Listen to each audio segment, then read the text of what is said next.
Welcome again दोस्तों in my YouTube channel English आपका बहुत बहुत स्वागत है आपके मेरे यूट्यूब चैनल इंग्लिश पर। आज के इस वीडियो में हम बात करने वाले हैं सिंपल टेंस के बारे में। जी हाँ, लास्ट वीडियो में प्रीवियस क्लासेस में आपने सिंपल प्रेजेंट के चैप्टर 1 को पढ़ा था। आज चैप्टर 2 को हम लोग डिस्कस करने जा रहे हैं। ये सीरीज चल रही है टेंस के regarding. We are discussing around all the tenses. जो टेंसेज हैं सभी उसके बारे में लोग यहाँ पर डिस्कस करेंगे और आज चैप्टर 2 को डिस्कस करने वाले हैं। अगर आपने पहला वीडियो नहीं देखा हुआ है, डिस्क्रिप्शन बॉक्स में उसका लिंक है, प्लीज उसको जरूर देख लीजिएगा जाकर। ठीक है, तो आइए शुरू कर लेते हैं। देखिए, सबसे पहले तो आपको ये समझना होगा, अगर आप पहली बार विजिट कर रहे हैं तो समझिए कि टेंस एक बहुत इंपॉर्टेंट चैप्टर है। किसी भी पर्सपेक्टिव पर अगर आप देखें इंग्लिश ग्रामर में, जिसको टेंस आ जाता है उसको पूरी इंग्लिश ग्रामर उसके कैप्चर हो जाती है। सो टेंस इतना ज़्यादा इंपॉर्टेंट है कि टेंस खुद तो इंपॉर्टेंट है, ये दूसरे सब्जेक्ट्स के लिए भी बहुत इंपॉर्टेंट है। जैसे कि आपको साइंस पढ़ना है, जैसे कि आपको इंग्लिश या हिंदी और मैथ्स छोड़कर कुछ भी पढ़ना है, तो सभी जगह टेंस इन्वॉल्व है, क्योंकि बिना टेंस के रीडिंग ही नहीं पॉसिबल है ना। तो उसमें टेंस में इन्वॉल्व होते हैं 3 tenses main: present, past and future. जो मैं सीरीज चला रहा हूँ उसमें आपको फिलहाल प्रेजेंट दिख रहा है, इसके बाद जैसे जैसे आगे बढ़ेंगे सारे टेंसेज इसमें कवर किए जाएंगे। पिछले वीडियो में हम लोगों ने बात की थी कि जो फर्स्ट पार्ट है सिंपल प्रेजेंट, उसको सिंपल प्रेजेंट में 2 चैप्टर हैं, एक इज एम आर और दूसरा है हैज एव। तो इज एम आर हम लोगों ने लास्ट प्रीवियस क्लास में डिस्कस कर लिया है। अभी इस वीडियो में हम लोग हैज एव को डिस्कस करने जा रहे हैं। देखिए, जब हम बात करते हैं सिंपल प्रेजेंट की, तो उसमें सिंपल टेंस आता है और इसकी हिंदी, जैसा कि मैंने कहा कि ग्रामर को, स्पेशली टेंस को हम लोग हिंदी से भी कवर करेंगे, ताकि जो डाउट्स रहते हैं आपके उन सभी को यहाँ पर रिमूव किया जा सके। अगर बात करें सिंपल प्रेजेंट की, तो जिसमें हिंदी निकलती है पास है, हूँ। रिलेटिव कंडीशंस में जैसे कि भाई बहन और भी जो रिलेटिव्स हैं जैसे कि अंकल आंट्स वगैरह, इन सभी के लिए जो एक मीनिंगफुल सेंटेंस बनते हैं वो रिगार्डिंग होते हैं आपके हैज हैव से रिलेटेड। ठीक है, तो ये जो कंडीशन मैं आपको बता रहा हूँ वो क्या है, वो है जिसमें से सेंटेंस बनता है सब्जेक्ट प्लस हैज या हैव प्लस ऑब्जेक्ट से रिलेटेड। उसी को हम लोग आगे बढ़ाने वाले हैं। आइए देख लेते हैं क्या है पूरी जानकारी। देखिए, जब आप किसी भी टेंस को पढ़ते हैं ना, तो टेंस के अंदर आते हैं सेंटेंसेस। तो सेंटेंसेस जानना हमारे लिए बहुत जरूरी है, जो कि लास्ट प्रीवियस क्लास में हम लोगों ने सभी सेंटेंसेस को भी कवर किया हुआ है। तो आज हम भी वहां पर वैसे ही बात करने वाले हैं। जब हम बात करते हैं simple tense, simple present tense की, तो उसमें आपको मेन 3 सेंटेंसेस दिखाई दे रहे होंगे, जैसे कि अफर्मेटिव, नेगेटिव और इंटरोगेटिव। इन्हीं 3 को अगर हम एनलार्ज करते हैं, बढ़ाते हैं, तो चौथा जो मैंने प्रीवियस क्लास में बताया था क्या हो सकता है, इंटरोगेटिव, नेगेटिव और उसके बाद WH टाइप और WH नेगेटिव भी आ सकता है। स्पेशली ये है, अगर इनको आप पढ़ते हैं तो आगे के 3 भी और आपको अच्छे से समझ में आ जाएंगे। ठीक है, तो अब आइए हम बात कर लेते हैं इसके सबसे पहले स्ट्रक्चर अफर्मेटिव की। अगर आपको अगर इंग्लिश ग्रामर में और भी बहुत मजबूत होना है, तो आपको सेंटेंस बनाना आना चाहिए। मैं 0 डे से आपको बता रहा हूँ, फर्स्ट डे से बता रहा हूँ। ठीक है, आइए इसकी बात कर लेते हैं अफर्मेटिव की। देखिए, अगर आप सिंपल टेंस और सिंपल प्रेजेंट पार्ट समझना चाहते हैं तो उसके स्ट्रक्चर को समझिए। अफर्मेटिव का सब्जेक्ट होना चाहिए, हैज या हैव में से कुछ होना चाहिए और ऑब्जेक्ट होना चाहिए। ये जो ऑब्जेक्ट है वो नाउन ही होगा ओनली। ठीक है, अब आप मुझसे पूछेंगे सर हैज और हैव में डिफरेंस क्या है। मैं बताऊंगा कि जो हैज होता है वो सिंगुलर कैटेगरी के लिए है और जो हैव होता है वो प्लूरल कैटेगरी के लिए है। अगर आपको हैज और हैव सिंगुलर प्लूरल नहीं समझ में आ रहा है, तो यहाँ पर देखिए, मैं यहाँ पर बात अपनी लिखता हूँ।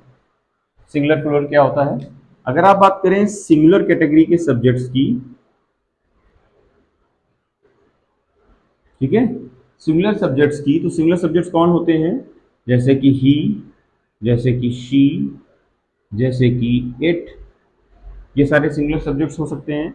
और प्लूरल सब्जेक्ट्स कौन हो सकते हैं, अगर हम प्रोनाउन की बात करें तो प्लूरल सब्जेक्ट्स हो सकते हैं आई, वी, यू और दे।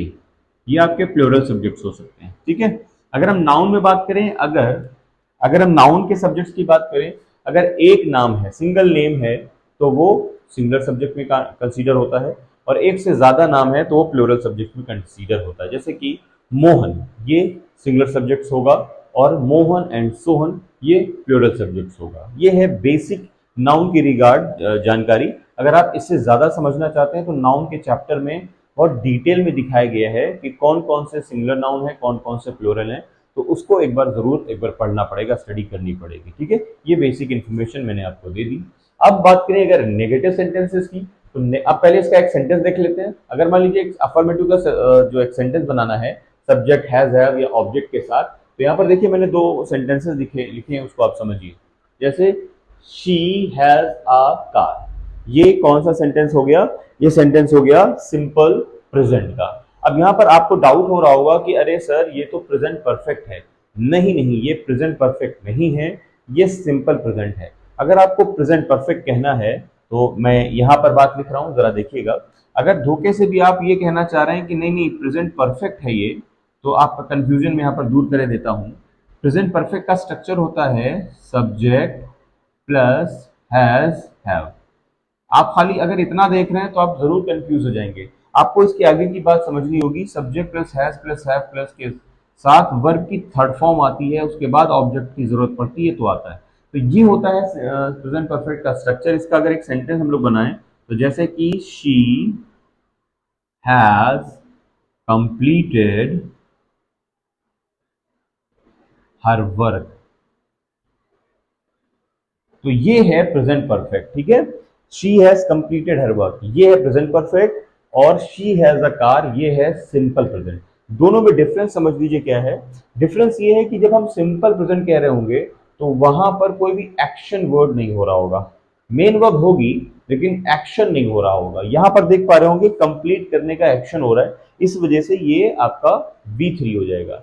या तो ऐसे समझिए कि यहां पर ये जो वर्ब आप देख पा रहे हैं ये V3 फॉर्म में नहीं है, और यहां पर मेन वर्ब में V3 फॉर्म है, क्योंकि जो भी परफेक्ट होता है, कोई भी परफेक्ट टेंस होता है, उसमें वर्ब की थर्ड फॉर्म इन्वॉल्व होना मस्ट होता है, जरूरी होता है। बिना वर्ब की थर्ड फॉर्म के आप उसको परफेक्ट टेंस नहीं कह सकते। उम्मीद है आपको बात समझ में आ रही होगी। ठीक है, तो आज से अभी से समझ लीजिए कि अगर वर्ब की थर्ड फॉर्म नहीं है तो आप उसको परफेक्ट का नाम नहीं देंगे। तो शी हैज अ कार, क्योंकि यहाँ पर सब्जेक्ट है, हैज हैव है, और ये रहा ऑब्जेक्ट, जो कि ऑब्जेक्ट हमेशा नाउन रहने वाला है, यहाँ पर मैंने आपको दिखाया। उसके बाद है आई हैव अ डाउट। ठीक है, अब यहाँ पर शी सिंगुलर था तो हैज लग गया, और आई है तो यहाँ पर हैव लग गया। उसके बाद डाउट जो है नाउन हो गया। ठीक है, शी हैज अ कार, उसके पास एक कार है। आई हैव अ डाउट, मुझे एक डाउट है, ऐसा मीनिंग आ रहा है ना, मुझे एक doubt. She has a car, उसके पास एक कार है, देखो पास है का मीनिंग आ गया। आई हैव अ डाउट, मुझे एक डाउट है, तो यहाँ है का सेंस आ गया। अब हम देखेंगे इसका नेगेटिव स्ट्रक्चर। नेगेटिव स्ट्रक्चर में देखिए सब्जेक्ट आना चाहिए, हैज या हैव में से, ये नेगेटिव जरा इंपॉर्टेंट है, जरा ज्यादा ध्यान दीजिएगा प्लीज। सब्जेक्ट आना चाहिए, हैज या हैव में से कुछ आना चाहिए, उसके बाद नॉट नहीं आना चाहिए, नो आना चाहिए, और या तो ऑब्जेक्ट आएगा तो फिर नाउन जरूर आएगा। ठीक है, अब इसका एग्जाम्पल ले लेते हैं हम। जैसे कि दे हैव नो इश्यू, उन्हें कोई प्रॉब्लम नहीं है, उन्हें कोई इश्यू नहीं है, कोई समस्या नहीं है। ठीक है, अब आ जाइए, ये था चूंकि दे का सब्जेक्ट तो दे प्लूरल होता है, इस वजह से हैव आ गया। अब सेंटेंस है Ramu has no any book, Ramu के पास कोई किताब नहीं है, तो रामू सिंगुलर है, इस वजह से यहाँ पर हैज आ गया। दे प्लूरल था, इस वजह से हैव आ गया। याद रखिएगा ये सिंपल प्रेजेंट है, हैज हैव देख लेने से आप इसको परफेक्ट मत कह दीजिएगा।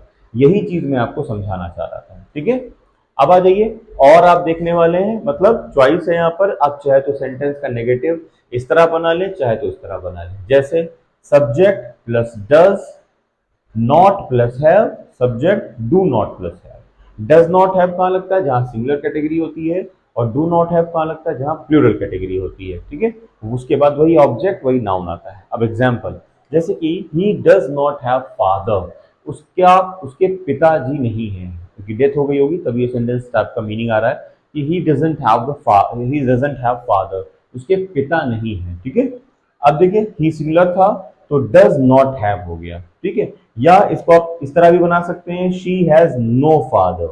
इसको भी आप कैसे बना सकते हैं? They don't have any issue, they don't have issue वगैरह। ठीक है, अब देखिए वी डोंट हैव मनी, हमारे पास पैसा नहीं है। अब देखिए यहाँ पर वी प्लूरल है तो डू नॉट हैव या डोंट हैव लग गया। इसको आप इस तरह बनाना चाहेंगे तो कैसे बनेगा? We have no money, we have no money, मेरे पास हमारे पास पैसा नहीं है। अब आ जाइए यहाँ पर देखिए, इंटेरोगेटिव अगर आप सेंटेंस बनाना चाहते हैं तो कैसे बनेगा। इंटेरोगेटिव बनाने का एक ही मतलब, ये जो जितने भी सेंटेंसेस के टाइप आप देख रहे हैं ना, ये सारे के सारे टाइप कॉमन होते हैं, चाहे आप किसी भी टेंस में होंगे तो ये स्ट्रक्चर्स कॉमन बनते हैं हमेशा। जैसे कि अगर अफर्मेटिव आप बनाना चाहते हैं तो हमेशा यही स्ट्रक्चर काम आते हैं, बदलती है सिर्फ और सिर्फ वर्ब। तो उसी तरह अगर आप इंटेरोगेटिव किसी भी टेंस का बनाना चाहते हैं तो स्ट्रक्चर यही काम आएगा, क्या कि सबसे पहले एचवी, फिर सब्जेक्ट, उसके बाद ऑब्जेक्ट। ठीक है। इंटेरोगेटिव में दो होते हैं, एक होता है यस नो टाइप, एक होता है डिस्क्रिप्शन क्वेश्चन टाइप। ठीक है। तो यहाँ पर एक एचवी हो गया और उसके बाद एक आता है आपका डब्ल्यू एच टाइप। तो वो डब्ल्यू एच टाइप मैं आपको इसके बाद समझाने वाला हूँ। देखिए जरा, ये देखिए, H V plus subject plus object, या do does plus subject plus have plus object. Example में है जैसे कि has a king two queen, क्या राजा की दो रानियां हैं, क्या राजा की दो रानियां हैं। Do you have time to work, तो क्या तुम्हारे पास समय है काम करने के लिए। Do you have time to work, क्या तुम्हारे पास समय है काम के लिए। अब ये हैज क्यों लगाया गया, क्योंकि आ किंग है सिंगुलर, इस वजह से इसकी एचवी जो आई है वो सिमिलर आ गई है। ठीक है। Do you have time to work, क्या तुम्हारे पास समय है किसी भी काम के लिए। ठीक है, ये समय हो गया। अब देखिए यहां पर ले लें अगर सिमिलर कैटेगरी से, तो does anybody have my watch, क्या किसी के पास मेरी किताब है, क्या किसी सॉरी घड़ी है, क्या किसी के पास मेरी घड़ी है। ठीक है। तो इस तरह हो गया, ये हो गया यस नो टाइप। अगर आपको डब्ल्यू एच टाइप समझना है तो वो भी समझ लीजिए, जैसे कैसे समझेंगे जरा देखिए। डब्ल्यू एच को समझने के लिए क्या करना होगा, कुछ नहीं, डब्ल्यू एच का स्ट्रक्चर हम लोगों को यहाँ लिखना होगा। आइए डब्ल्यू एच का स्ट्रक्चर लिख लेते हैं। देखिए क्या आएगा, डब्ल्यू एच आ जाएगा, उसके बाद एच वी आ जाएगी, फिर सब्जेक्ट आएगा और उसके बाद ऑब्जेक्ट आ जाएगा। ठीक है। अगर मान लीजिए डब्ल्यू एच नेगेटिव आपको लिखना है तो कैसे होगा, डब्ल्यू एच आएगा, फिर एच वी आएगी, सब्जेक्ट होगा, नॉट होगा और उसके बाद मेन वर्ब होगी। ठीक है। और ऑब्जेक्ट आ जाएगा। अब इसमें से अगर मेन वर्ब होगी तो आएगी, नहीं होगी तो नहीं आएगी। फॉर एग्जाम्पल जैसे ये देखिए, जैसे कि how much money does he has, does he has, कितना पैसा उसके पास है, उसके पास कितना पैसा है। ठीक, ये हो गया इंटरोगेटिव डब्ल्यू एच टाइप का हो गया। अगर इस डब्ल्यू एच का नेगेटिव टाइप लिखें तो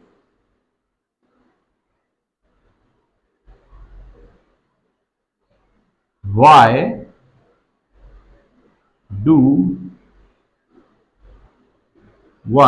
do they have not any friend. Why do not have? Why do they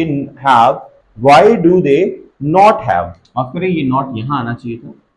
Why do they not have any friend? उनका कोई दोस्त क्यों नहीं है, उनके कोई दोस्त क्यों नहीं है। ठीक है, ये क्वेश्चन पूछे गए हैं। तो होपफुली आपको सारी चीजें डिटेल में अब समझ में आ गई होंगी। ये बहुत इंपॉर्टेंट सेक्शन है। देखिए, क्योंकि बच्चों में ये डाउट रहता है कि ये एग्जाम आर, जैसे मैंने ना लास्ट वीडियो में क्या समझाया था, अगर आप भूले ना हो, बच्चों को ये लगता है कि अगर मैंने सेंटेंस लिखा है आई एम अ टीचर, तो वो कहते हैं ये है प्रेजेंट कॉन्टिन्यूअस। अगर मैं उनसे ये पूछता हूं आई एम टीचिंग, तो वो कहते हैं अरे सॉरी सॉरी सर, ये है प्रेजेंट कॉन्टिन्यूअस और ये है सिंपल प्रेजेंट। जब वो इसको सिंपल प्रेजेंट कहते हैं तब मैं उनको फिर एक सेंटेंस देता हूं और मैं कहता हूं आई प्ले क्रिकेट। मैं फिर कहूंगा कि ये सेंटेंस कौन है, तो कहते हैं अरे सॉरी सर, ये सिंपल प्रेजेंट है। तब जब वो सिंपल प्रेजेंट इसको कहेंगे तो मैं पूछूंगा फिर ये कौन है। इस तरह का जो कंफ्यूजन है वो यहाँ पर बनता है, जिसके लिए वीडियो बहुत इंपॉर्टेंट, जो आपके सभी सवालों के जवाब देती है। होपफुली आपने सब कुछ अच्छे से पढ़ लिया होगा। फिर भी कोई डाउट रह जाता है साथियों तो जरूर कमेंट बॉक्स में कमेंट करिएगा। मैं आप सभी बच्चों के डाउट्स को जरूर दूर करूंगा। टेलीग्राम चैनल है नीचे, उसका लिंक है, प्लीज़ उसको ज्वाइन कर लीजिएगा। और इंस्टा पर भी मैं अवेलेबल रहता हूँ, कोई डाउट हो तो उसको भी पूछ लीजिएगा, ठीक है। और हाँ, एक मेरा दूसरा भी यूट्यूब चैनल है जिसमें जो इम्तियाज़ क्लासेस है, उसमें लगभग 8K के आसपास सब्सक्राइबर हैं, उसको भी प्रमोट करिए, उसको भी जो है खूब शेयर सब्सक्राइब करिए। चलिए मिलते हैं नेक्स्ट वीडियो में, जहाँ हम लोग डिस्कस करने वाले हैं अगला टेंस प्रेजेंट इंडेफिनिट। तब तक के लिए गॉड ब्लेस यू।